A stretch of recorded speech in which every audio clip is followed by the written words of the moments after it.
একটা নতুন একটি সম্ভাবনাময় বাংলাদেশের অপেক্ষায় আছি। তো সম্ভাবনাটা কোথায় এবং সম্ভাবনাটা কোন জায়গায় সেটা নিয়ে অনেকেই সন্দেহ রয়েছে। সম্ভাবনাটা কি একটি সেকুলার রাষ্ট্রের? সম্ভাবনাটা কি একটি ইসলামী রাষ্ট্রের? কোনটা হতে যাচ্ছে আগামী জাতীয় নির্বাচনে?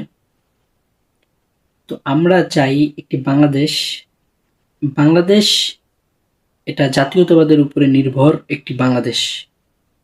বাংলা ভাষার উপর জাতীয়তাবাদের উপর ভিত্তি করে এই রাষ্ট্রটি গঠন হয়েছে।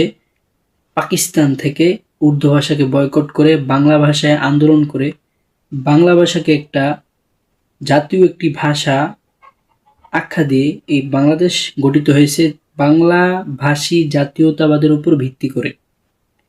তো বাংলাদেশ যেহেতু জাতীয়তাবাদ একটি রাষ্ট্র প্রথম থেকেই, এবং তারপরে ভারত থেকে আমদানি করা সেকুলার, লিবারেল, ডেমোক্রেসি, জাতীয়তাবাদ, ধর্মনিরপেক্ষতা রয়েছে, তার সাথে সাথে আমাদের বাংলাদেশ যে আমেরিকার একটি পাঁচাটা গোলাম এবং আমেরিকার দালাল একটি সরকার বাংলাদেশে বসায় প্রতি নির্বাচনের পরেই, এটা আমাদের কাছে বিগত বছরেও স্পষ্ট হয়েছে এবং আগামী বছরগুলোতে স্পষ্ট হবে।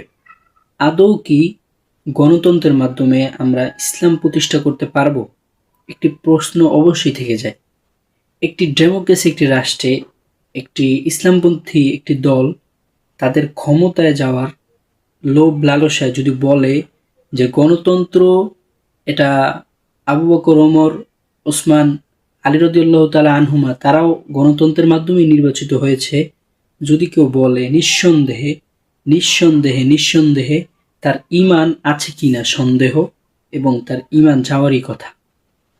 কেননা গণতন্ত্র একটি কুফরি মতবাদ। এই কুফরি মতবাদের অপব্যাখ্যা, কুফরি মতবাদ বাস্তবায়নের অপবাদ যদি কোনো সাহাবায়ে কেরামের উপর দেওয়া হয়, তাহলে তার তো মারাত্মক গুনাহ হবেই হবে, সাথে সাথে সে তো ওই মতবাদ গ্রহণকারী হওয়ার কারণে সে কাফের হয়ে যাবে।